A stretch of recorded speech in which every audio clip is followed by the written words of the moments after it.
Welcome to Telangana వెలుగు. నేను మీ రాజు. ప్రస్తుతం మనతో పాటు దేవి ప్రసాద్ గారు ఉన్నారు. మాజీ కార్పొరేషన్ సభ్యులు, ఉద్యమకారుడు, అలాగే బీఆర్ఎస్ పార్టీ సీనియర్ నాయకులు. నమస్తే దేవి ప్రసాద్ గారు. దేవి ప్రసాద్ గారు, నిన్న చూసుకున్నట్టయితే అసెంబ్లీలో బీసీ కులగణన కావచ్చు, తర్వాత ఎస్సీ వర్గీకరణకు సంబంధించి కూడా 2 బిల్లులు పెట్టడం అనేది జరిగింది. సో కొంతమంది ఏమో ఇది తప్పుల తడక అని చెప్పేసి అంటున్నారు. మీరు 2014లో అధికారంలోకి వచ్చినప్పుడు కుటుంబ సమగ్ర సర్వేనే కరెక్ట్ అని చెప్పేసి అంటున్నారు. అదంతా ఫేక్ లెక్కలు, మేము చేసిందే కరెక్ట్ అని చెప్పేసి కాంగ్రెస్ నేతల వాదన. సో అసలు ఎవరి వాదన కరెక్ట్ ఉందనుకోవచ్చు? బీసీలకి మీరు మోసం చేస్తున్నారా 10 సంవత్సరాల నుండి, లేకపోతే ఇప్పుడు వస్తున్నటువంటి కాంగ్రెస్ పార్టీ మోసం చేస్తుందా? బీసీలకు న్యాయం జరిగేది ఎప్పుడు అనుకోవచ్చు అసలు? రాజు, ఎందుకంటే బీసీలకి 42% ఇస్తాం, అట్లాగే బీసీలకు 5 సంవత్సరాల్లో 1,00,000 కోట్లు బడ్జెట్ పెడతాం అని చెప్పి 6 గ్యారంటీలతో అధికారంలోకి వచ్చినటువంటి పార్టీ కాంగ్రెస్ పార్టీ. మేమెవ్వరం కూడా 42% బీసీలకు రిజర్వేషన్ ఇస్తామని మేము ఎన్నికలకు పోలేదు. ఓకే, దాన్ని నమ్మి ఇలా బీసీ ప్రజలందరూ కూడా కాంగ్రెస్ పార్టీకి ఓటేయడం వల్ల కాంగ్రెస్ పార్టీ అధికారంలోకి వచ్చింది. అధికారంలోకి వచ్చినాక కాంగ్రెస్ పార్టీ ఏం చేసింది? 6 నెలల్లోనే కులగణన చేసి రిజర్వేషన్లు ఇస్తామని చెప్పినటువంటి కాంగ్రెస్ పార్టీ బీసీలను నిలువునా దగా చేసిందనడానికి నిన్న అసెంబ్లీలో పెట్టినటువంటి స్టేట్మెంటే ఒక ఉదాహరణ. నిన్న చాలామంది బీసీ నాయకులు ఏమనుకున్నారంటే, దీన్ని ఒక చట్టబద్ధత తీసుకొస్తారు, చట్టబద్ధత తీసుకురావడం ద్వారా స్థానిక సంస్థల్లో మాకు సరైనటువంటి న్యాయం జరుగుతుందని అనుకున్నారు. కానీ ఈ లెక్కలలో కూడా చాలా తప్పుల తడకలుగా ఉన్నాయని చెప్పి మేము ఒక్క పార్టీ కాదు, బీజేపీ కానీ, బీఆర్ఎస్ కానీ, ఎంఐఎఫ్ కానీ అన్ని పార్టీలు కూడా ఈ జరిగినటువంటి కులగణన మీద చాలా అనుమానాలు తలెత్తుతా ఉన్నాయి. గతంలో ఉన్నటువంటి 61%ను ఇవాళ 56%కు తీసుకొచ్చారు. అంటే దాదాపుగా 5-6% కులగణనలో బీసీలకు తగ్గింది అని చెప్తా ఉన్నారు. మిగతా కులాలన్నీ కూడా తగ్గుముఖం బట్టి ఒక ఓసీలకు సంబంధించినటువంటి క్యాస్ట్ మాత్రమే పెరిగింది అనేటువంటి లెక్కలు కూడా చాలా బాధాకరంగా కనబడతా ఉన్నాయి. ఇవాళ ఎలక్షన్ వెబ్సైట్లోనే 4,53,00,000 జనాభా ఉన్నదని చెప్పి ఇవాళ తెలంగాణలో జరుగుతూ ఉంటే వీళ్ళు చేసింది ఎంత? 3,70,3.7 crores, అంటే 3,70,00,000 మందిని మాత్రమే మేము గుర్తించగలిగినాం. అందులో 16 లక్షల మంది మాకు వివరాలు ఇవ్వలేదు అని చెప్పి ఈ తప్పుల తడకను నిన్న ప్రవేశపెట్టారు. ఇవాళ మేము సరే ఒక ప్రతిపక్ష పార్టీగా రేవంత్ రెడ్డి పార్టీ మీద కానీ కాంగ్రెస్ పార్టీ మీద మేము చేస్తున్నది ఆరోపణ అయితే, ఇవాళ స్టేక్ హోల్డర్స్ అంటే ఎవరైతే లబ్ధి జరగాలో వాళ్ళందరూ కూడా ఏం మాట్లాడుతున్నారో మీరు అందరూ కూడా చూసారు. నిన్న ఇది ఒక ఎమ్మెల్సీ, అంటే కాంగ్రెస్ పార్టీకి సంబంధించినటువంటి ఒక ఎమ్మెల్సీ ఇది జానారెడ్డి సర్వే, దీన్ని తగలబెట్టండి అని స్వయంగా చెప్పి తగలబెట్టినటువంటి సందర్భాన్ని చూసాం.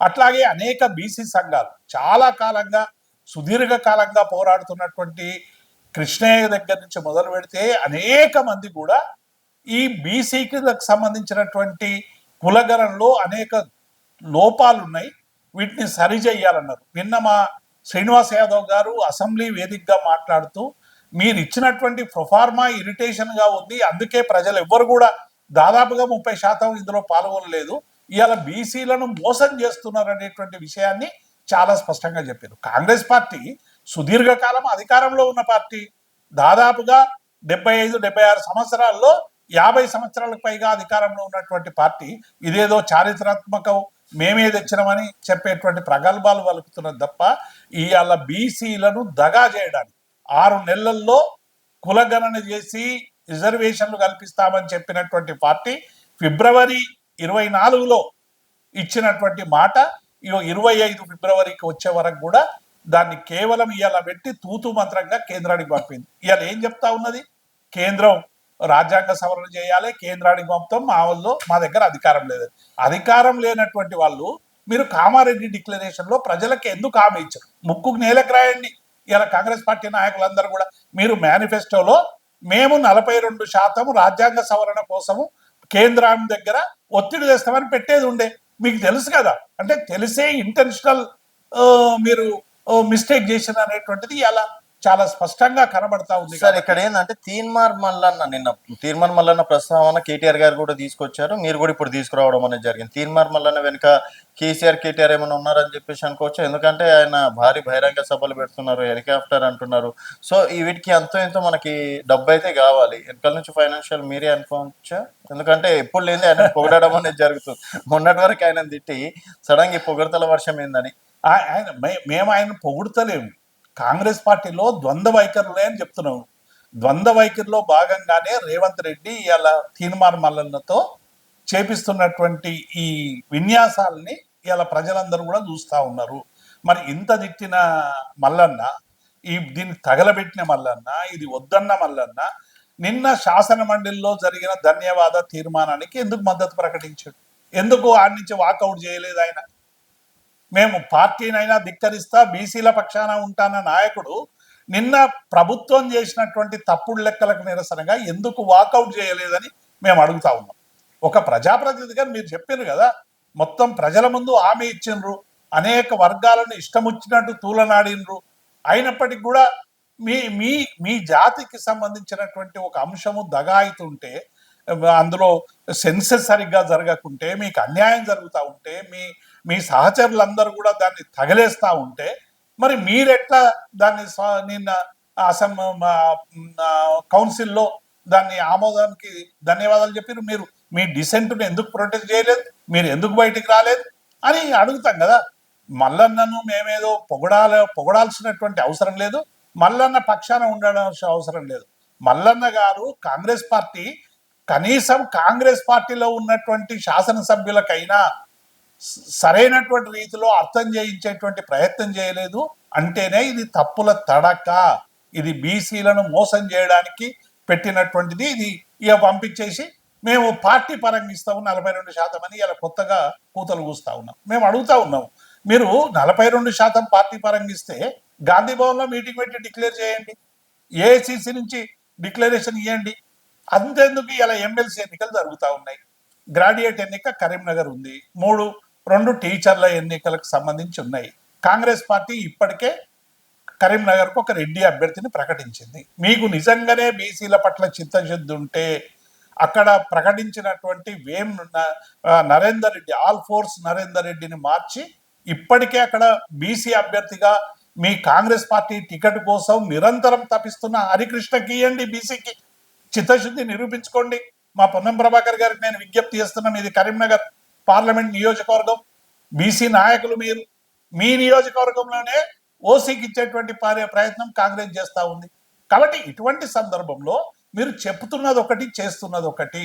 కాబట్టి ఇప్పటికైనా కాంగ్రెస్ పార్టీ తను చేసిన తప్పును గుర్తించి ఈ ఫార్మెట్లో మార్పులు తీసుకొచ్చి రీసర్వే చేసి ఈ 4 కోట్ల మందికి అందరికీ సంబంధించినటువంటి మరి కులగణన చేయాలని మేము డిమాండ్ సార్. మరి ఇప్పుడు కవిత గారు, మీ దాంట్లో కవిత గారు కూడా బీసీలకు మేము పెద్ద పీట వేస్తాం, 42% వాళ్ళకి ఇవ్వాల్సిందే, నేను ఇందాకైనా ఫైట్ చేస్తాం అని చెప్పేసి సడన్ గా ఏంటి సార్ మీ కవిత గారికి బీసీల పైన ఆ విధంగా ప్రేమ పుట్టుకొచ్చింది అనుకోవచ్చు?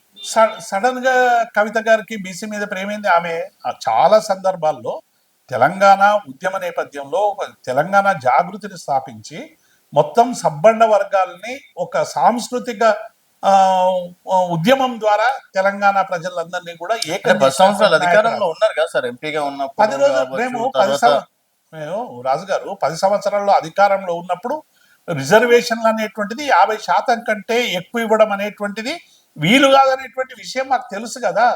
తెలిసే మేము ఈ అలవి కానీ హామీలు ఇవ్వలేదు, బీసీలకు 50% ఇస్తామని మేము చెప్పలేదు, కావాలని డిమాండ్ చేసినాము, కేంద్రానికి తీర్మానం చేసి పంపించినాం. మీరు కులగణన చేయాలి, కులగణన చేయడం ద్వారా దీనికి అథెంటిసిటీ తీసుకురావాలి, తద్వారా బీసీలకు న్యాయం జరగాలని కోరుకున్నాం. అది రాష్ట్రానికి సంబంధించినటువంటి అంశం కాదు అది. కాబట్టి కవిత గారైనా ఇవాళ కవిత గారు ఏం మాట్లాడుతున్నారు? మీరు హామీ ఇచ్చిండ్రు, 42% ఇస్తామన్నారు, ఎందుకు ఇస్తలేరని అడుగుతున్నాం. కాబట్టి మీరు అడిగితే మీరు చెయ్యలేదనేటువంటిది దానికి కాంటెక్స్టే కాదు. మేము హామీ ఇస్తే మమ్మల్ని అడగండి, మమ్మల్ని పట్టుకోండి.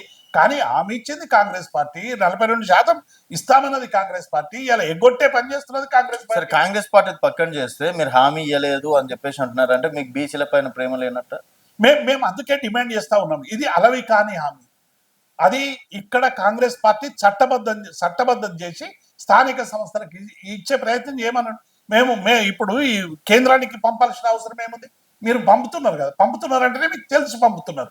ఇది డెఫినెట్ గా 50% కంటే ఎక్కువ రిజర్వేషన్లు వచ్చినటువంటి సందర్భంలో కేంద్రం సంబంధించినటువంటి కులగణన చేసేటువంటి అధికారం రాష్ట్రాలకు లేదు.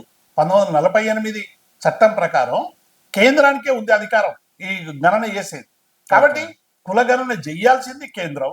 దానికి చట్టబద్ధత కావాలంటే కేంద్రం కల్పించాలి. తద్వారా అవసరమైతే రాజ్యాంగ సవరణ చేసి ఇక్కడ తెలంగాణలో 90% ఉన్నారని నిన్న పార్లమెంట్ లో రాహుల్ గాంధీ ప్రకటించారు. అయితే ఇప్పుడున్న సిచ్యువేషన్ లో అంటే బీసీలకి ఒక కొత్త పార్టీ, బీసీలకు సంబంధించి పార్టీ అవసరం అనుకోవచ్చు. అయితే ఏం అవసరం? ఎందుకంటే ఇప్పుడు బీఆర్ఎస్ న్యాయం చేయలేదు 10 సంవత్సరాల, కాంగ్రెస్ చేయలేకపోతుంది, బీజేపీ చేస్తుందో లేదో తెలియదు. అట్లాంటప్పుడు వాళ్ళకి ఇంకో ఆల్టర్నేట్ లేదు కదా సార్. బీఆర్ఎస్ న్యాయం చేయలేదనేటువంటి మాట శుద్ధ అబద్ధం. బీఆర్ఎస్ పార్టీ సమగ్ర సర్వే జరిపి ఈ రాష్ట్రంలో బీసీలు ఆ రోజు 61% ఉన్నారని చెప్పి వాళ్ళకి సంబంధించినటువంటి అనేక పథకాలు తీసుకొచ్చింది. మత్స్య పరిశ్రమను ఇంప్రూవ్మెంట్ చేయడం కావచ్చు, పాడి పరిశ్రమను ఇంప్రూవ్మెంట్ చేయడం కావచ్చు, లేకుంటే మిగతా అనేక గ్రామీణ ఆర్థిక వ్యవస్థలో రైతు బంధు లాంటి ఒక పథకం పెట్టి ఇవాళ మొత్తంగా కూడా రైతుల్ని వ్యవసాయం చేసే విధంగా డ్రైవ్ చేసింది. అంటే బడ్జెట్ ఎంత అవసరం ఇది ప్రజలకు అని చెప్పి సమగ్ర సర్వే ద్వారా తేలినటువంటి నిజాల ప్రకారం అందరికీ బట్వాడా చేసేటువంటి ప్రయత్నం చేసింది. వీలైనంత మేరకు బడుగు బలహీన వర్గాలకు అన్నిట్లో స్థానం కల్పించేటువంటి ప్రయత్నం చేసింది. కేంద్రానికి కులగణన చేయమని డిమాండ్ చేసింది. మేము మా పీరియడ్లో మేము ఒక రాజకీయ పార్టీగా, ఒక ప్రాంతీయ పార్టీగా మేము చేయగలిగిన ప్రతి పని చేసినాం. ఇవాళ మీరు జాతీయ పార్టీ ఉండి 140 సంవత్సరాల చరిత్ర ఉండి అనేక రాష్ట్రాలు పరిపాలించిన చరిత్ర ఉన్నటువంటి కాంగ్రెస్ పార్టీ ఇవాళ ప్రజలను మోసం చేయడానికే ఈ 42% హామీ ఇచ్చిందనేది నిన్న కేవలం పెట్టడం ద్వారా తేలిపోయింది. నిజంగానే ఇది మంచి నిర్ణయం. రేవంత్ రెడ్డి గారు కులగణన చేస్తామన్న మంచి నిర్ణయమే. కానీ దీన్ని ఎట్లా అమలు చేస్తారనే దగ్గర మీకు స్పష్టత లేదు. ఇవాళ కేవలం కేంద్రానికి పంపించి ఇవాళ తుడిచేసి మేము 42% ఇస్తామంటాం. రేపు మీరు పెట్టిన బీసీ 42% టికెట్లు ఇస్తే ఎక్కడిస్తారు టికెట్లు? చట్టబద్ధత ఉంటేనేమో 42% రిజర్వేషన్ అయితేనేమో అందరూ బీసీలే పోటీ చేస్తారు.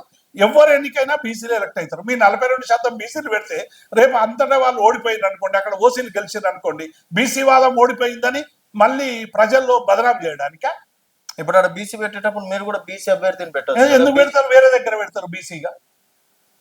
ఒక బీసీకి ఎందుకు పోటీ పెడతాం? పెట్టేగా. అప్పుడు ఉండేటువంటి పరిస్థితి, ఆ కాన్స్టిట్యున్సీలో ఉండే సామాజిక స్థితిగతులు అన్ని చూసి పెడతావు. నువ్వు 42 ఎక్కడ ఇస్తావు? ఏ నియోజకవర్గాలు ఇస్తావు?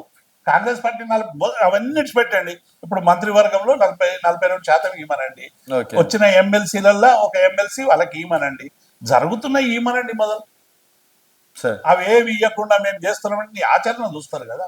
ఓకే. అండ్ ఇప్పుడు పార్టీ మారినటువంటి ఎమ్మెల్యేలు, ఫిరాయింపుదారులు నిజంగా ఉప ఎన్నికలు వచ్చే అవకాశం ఉందనుకోవచ్చు. 100% వస్తాయి ఉప ఎన్నికలు. రావని చెప్పేసి ఎవరంటున్నారు? రావని సుప్రీంకోర్టు రేవంత్ రెడ్డి ఏమైనా సుప్రీంకోర్టు జడ్జా లేదా కాన్స్టిట్యూషనల్ అథారిటీ? ఆయన ఒక ముఖ్యమంత్రి, ఓ రాష్ట్రానికి ముఖ్యమంత్రి. ఫిరాయింపుల్ని తెచ్చుకొని ఫిరాయింపుల్ని అధికార ముద్ర వేసుకోవడానికి తహతా పడుతున్నటువంటి ఒక నాయకుడు, ఒక రాష్ట్ర నాయకుడు. ఆయన రావాలంటే రాకుండా ఉంటాయా? 10వ తారీఖు నాడు సుప్రీంకోర్టులో ఉంది. ఇప్పటికీ నోటీస్ ఇచ్చేయని. స్పీకర్ చేతులు ఉంటుందా? సుప్రీంకోర్టు చేతులు ఉంటుందా? రేపు సుప్రీంకోర్టులో స్పీకర్ చేతులు ఉంటే ఎందుకు నోటీసులు ఇచ్చింది? నోటీసులు ఇవ్వమంటే కదా సుప్రీంకోర్టు ఇవ్వమంటే కదా ఇవాళ నోటీసులు ఇచ్చింది. మళ్ళీ నేను ఇంకా 6 నెలలు కాలయాపన చేస్తారు, సంవత్సరం కాలయాపన చేస్తారు. మేము ఒక రాజకీయ పార్టీగా మా ఫైట్ మేము చేస్తున్నాం. ఈ ఉప ఎన్నికలు వస్తాయని గట్టి విశ్వాసంతో మేమున్నాం. ఒకవేళ కోర్టులు ఎట్లా నిర్ణయిస్తే అట్లా. ఉప ఎన్నికలు కూడా ఓడిపోతే ఇంకా బీఆర్ఎస్ మూటా ముళ్ళ చదువుకొని పోవాల్సిందేనా? అని చాలా ఉప ఎన్నికలు ఓడిపోయారు. కాంగ్రెస్ పార్టీ మూట ముళ్ళ జరుపుకొని పోయింది. ఇలా ముఖ్యమంత్రి కాలేదా? అంటే మీరు తహతాలాడుతున్నారు కదా సార్, ఎప్పుడు వస్తుందా అని చెప్పేసి. ఉప ఎన్నికలు వస్తాయి ఓడిపోతారని మాకు తాత, ప్రజలలో తాత ఉంది. ఇచ్చినది రుణమాఫీ చక్కగా చేయలేదు, రైతు భరోసా చేయలేదు, షాదీ ముబారక్, కళ్యాణ లక్ష్మి, తులం బంగారం ఇస్తామని ఇవ్వలేదు, పెన్షన్లు ఇస్తామని ఇవ్వలేదు. ఇలా రైతాంగం ప్రజలందరూ ఎదురు చూస్తున్నారు. మాకేం తొందర లేదు, ప్రజలకు తొందర ఉంది. ఎప్పుడు రేవంత్ రెడ్డిని దెబ్బ కొట్టారు. ఇప్పుడు ఆ 10 మందిని ఓడించిన కాంగ్రెస్ పార్టీకి వచ్చే నష్టం లేదు. వాళ్ళ 64 మంది వాళ్ళకు ఉన్నారు. అది మీరు గెలిచినటువంటి సీట్లు. మీకు గెలిచినా కూడా మీకు పెద్ద ఉపయోగం లేని.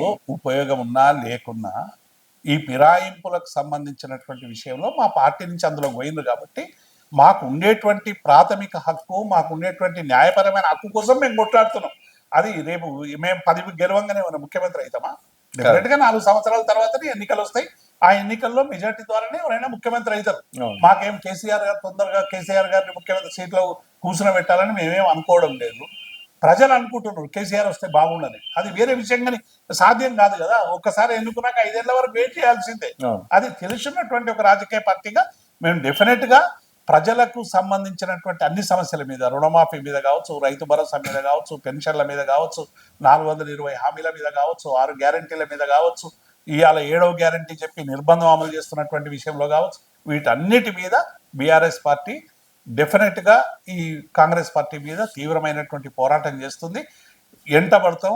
ఈ హామీలన్నీ అమలు చేసేదాకా వదలమనేటువంటి విషయాన్ని మేము స్పష్టం. సార్, కేసీఆర్ గారు మొన్న లేక ఒక డైలాగ్ కొట్టారు, నేను కొడితే దెబ్బ బలంగా కొడతా అని చెప్పేసి అన్నారు. మీరు కేసీఆర్ గారిని ఉద్యమ సమయంలో నుంచి కూడా అబ్జర్వ్ చేస్తున్నారు. సో కేసీఆర్ గారు ఏ విధంగా దెబ్బ కొట్టే అవకాశం ఉంది, ఏంటి బీఆర్ఎస్ ప్లాన్ ఏంది విషయం? అంటే ఏ రాజకీయ నాయకుడైనా, అంటే అందులో కేసీఆర్ గారు ఒక గొప్ప రాజనీతిజ్ఞుడు, ఒక సుదీర్ఘకాలం రాజకీయ అనుభవం ఉన్నటువంటి నాయకుడు.